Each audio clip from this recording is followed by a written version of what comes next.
Hello বন্ধুরা, আমরা এখন চলেছি শেওড়াফুলির নিমাইতীর্থ ঘাটে। নিমাইতীর্থ ঘাট থেকে জল ভরার আগে আমরা তিনজন মিলে একটু খাওয়া দাওয়া সেরে নিলাম।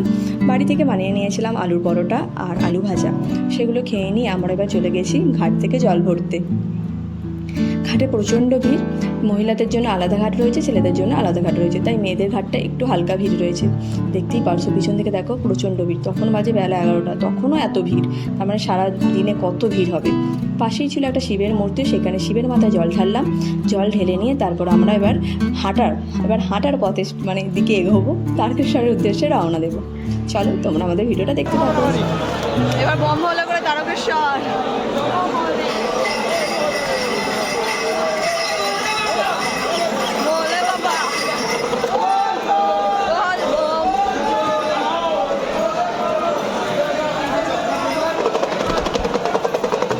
তিনজনেই ভোলে বাবার লেখা এই ফিতাগুলো কপালে বেঁধে নিয়ে তারকেশ্বরের উদ্দেশ্যে হাঁটতে শুরু করলাম। 36 কিলোমিটার টানা হাঁটা।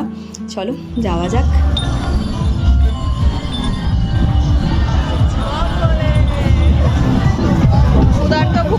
শিবের ভক্ত খেতে খেতে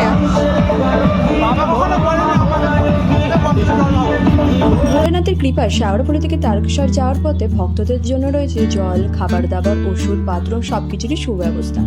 পথে হাঁটতে হাঁটতে আমরা এবার পৌঁছে গেছি দুপুর 12টা নাগাদ সিংহ ডাকাতকালী মন্দিরে। সেখানে জল ঢেলে মাকে প্রণাম করে আমরা এবার রওনা দেবো আবার তারকেশ্বরের উদ্দেশ্যে। দেখো সিঙ্গুর মন্দিরে তখন দুপুর 2টো, তাও কত ভিড়, অগন্তি। রাস্তা তো কোথাও খালি নেই, মনে হয় এতক্ষণে মানুষ তারকেশ্বরেও পৌঁছে গেছে। যাই হোক, আমাদের ভিডিওটা তোমাদের কেমন লাগলো অবশ্যই জানিও, আর চোখ রাখো আমাদের নেক্সট পার্টে। টাটা।